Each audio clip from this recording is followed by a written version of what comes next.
বিশ্বনবী বললেন জুমার নামাজের 15টা সুন্নত মুখস্থ রাখতে হবে। 1 নাম্বার সুন্নত ফজরের সালাত জামাতে পড়তে হবে। 2 নামাজ মুনাফিকদের কাছে সবচেয়ে কঠিন, একটা হচ্ছে ফজরের নামাজ আর একটা এশার নামাজ।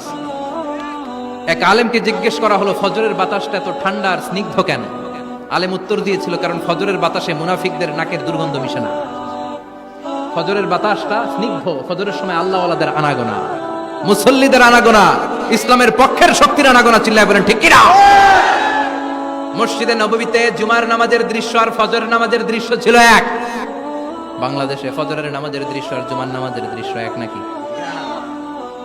ফজরের নামাজের সময় মুসল্লি নাই, এক কাতার হয় না, আর জুমার নামাজে পাক্কা মুসল্লি দেরি করে গেলে বারান্দায় জায়গা পায় না। কথা কোন? তাহলে আগামীকাল ফজরের নামাজটা আমরা জামাতে পড়বো ইনশাআল্লাহ। এত আসতে আরো জোরে পড়েন ইনশাআল্লাহ। মনে থাকবে? ইমাম সাহেব কে মসজিদে? ইমাম কই? আবু সাহেব কই? কালকে দেখবেন যে কি অবস্থা হয় ফজরের সময়। জুমার নামাজের মতো ভিড় হবে, আসা যাবে না। কথা কয় না। 2 নাম্বার সুন্নাহ হচ্ছে আসওয়াক, মেসওয়াক করা। মাতফারাতুন লিল ফাম মারদাতুন লির রব। মেসওয়াক করলে দাঁত পরিষ্কার থাকে, আল্লাহ খুশি হয়ে যায়। বিশ্বনবী বলেছেন যদি আমার উম্মতের জন্য কষ্ট না হতো প্রত্যেক নামাজের আগে মেসওয়াক করা আমি ফরজ করে দিতাম। মেসওয়াক ছিল বিশ্বনবীর জীবনের শেষ আমল। এই মেসওয়াক করে বিশ্বনবী শেষ নিঃশ্বাস ত্যাগ করেছেন। আপনার নবী আমার নবী ওনার জীবনের সর্বশেষ আমল ছিল কি? সুবহানাল্লাহ কইবেন না? বিশ্বনবী জাইতুনের ডাল দিয়ে মেসওয়াক করতেন। বিশ্বনবী বলতেন নি'মা সিওয়াকি আয-যাইতুন ফাইন্নাহু সিওয়াকি ওয়া সিওয়াকুল আমবিয়া মিন ক্বাবলি। জাইতুনের ডালের মেসওয়াক কতই না ভালো, কারণ এটা দিয়ে আমিও মেসওয়াক করি, আমার আগে সব নবীরাই জাইতুনের ডাল দিয়ে মেসওয়াক করেছে। 3 নাম্বার হচ্ছে দুহুন, তেল মালিশ করবেন। বিশ্বনবী জাইতুনের তেল দাড়িতে, চুলে আর গায়ে দিতেন। বিশ্বনবী বলতেন ওয়াদাহিনু ফাইন্না ফিত তাদহিনি বারাকাত। তেল খাও, তেল দাও, তেল মালিশ করো, তেলের ভেতরে আল্লাহ বরকত ঢুকাইয়া দিছে। তেল দিবেন তো? 4 নম্বরে আত্তিব, জুমার দিনে সুগন্ধি লাগিয়ে যাওয়া সুন্নাত। লাগাবেন? লাগাতে রাজি আছেন? বিশ্বনবী বলতেন এই দুনিয়ার 3টা জিনিস আমার কাছে সবচাইতে প্রিয়। হুব্বিবা ইলাইয়া মিন দুনিয়াকুম সালাস। এক হচ্ছে আন-নিসা, নারীদেরকে আমি পছন্দ করি। 2 হচ্ছে আত্তিব, সুগন্ধি লাগাতে আমি পছন্দ করি। বিশ্বনবীর কেউ সুগন্ধি হাদিয়া দিয়েছে, বিশ্বনবী নেয় নাই, এরকম কোনো ঘটনা ঘটে নাই। আল্লাহু আকবার। 3 নম্বরে কুররাতু আইনি ফিস সালাহ। নামাজের মধ্যে যখন আমি দাঁড়িয়ে যাই আমার চক্ষুটারে ঠান্ডা করে দেয় কে? আবার বিশ্বনবী বলতেন আরবাউন মিন সুনানিল মুরসালিন। 4টা সুন্নাত সব নবীদের সুন্নাত। 1 নম্বরে আল হায়া মানে লজ্জা। আরেক বর্ণনা এসেছে আল খিতান মানে সুন্নাতে খাতনা, এটা সব নবীদের ছিল। আর সেওয়াক সব নবীরা মেসওয়াক করেছেন। আত্তিব সব নবীরা আতর লাগিয়েছেন। আর নিকাহ সব নবীরা বিয়েও করেছেন। চিল্লায় পড়েন আল্লাহু আকবার।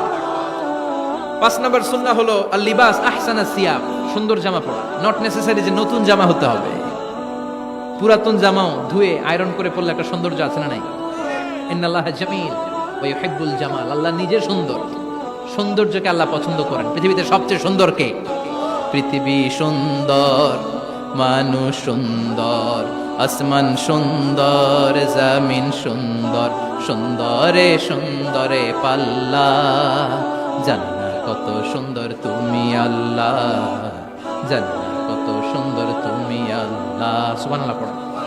ইন্নাল্লাহা ইউহিব্বু আইয়ারা আসারা নি'মাতিহি আলা আবদি।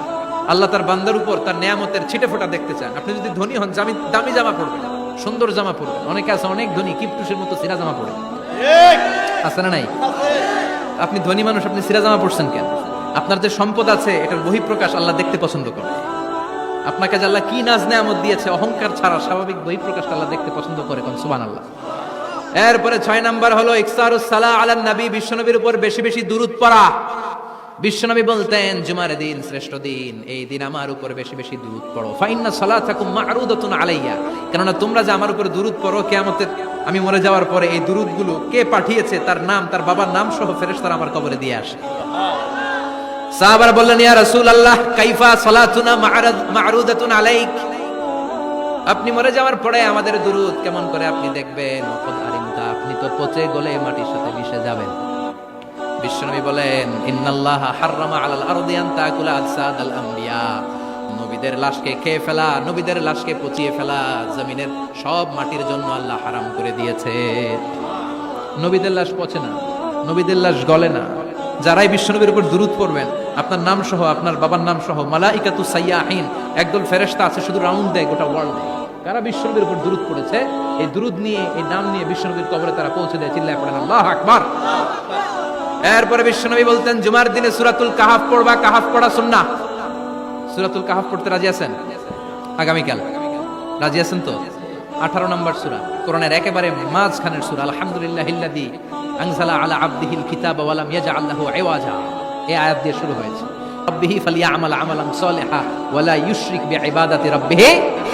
আর মাঝখানে আছে ওয়ালিয়াতালাত্তাফ। হাফেজ সাহেবরা উত্তর দাও, মাঝখানে আছে কি? কথা কোন? ওয়ালিয়াতালাত্তাফ একটা শব্দ আছে সূরা কাহাফের মাঝখানে।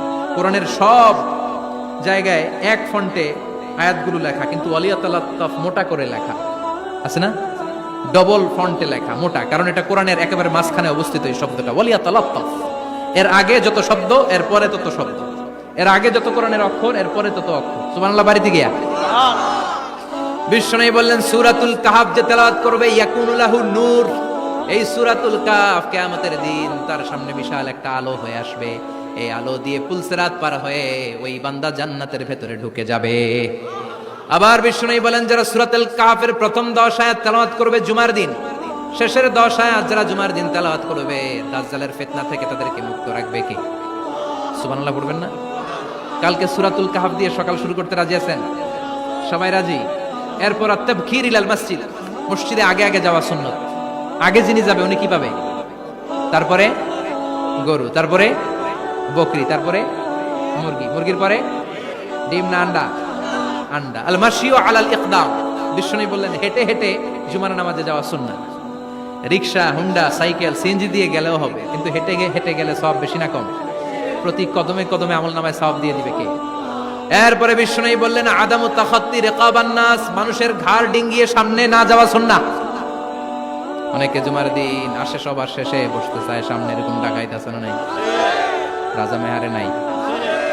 বিশ্বনবী জুমার খুতবা দিচ্ছেন, হঠাৎ এক সাহাবী সব সাহাবীর ঘাড় ডিঙ্গিয়ে ডিঙ্গিয়ে সামনে আসতেছে বুলেটের মতো।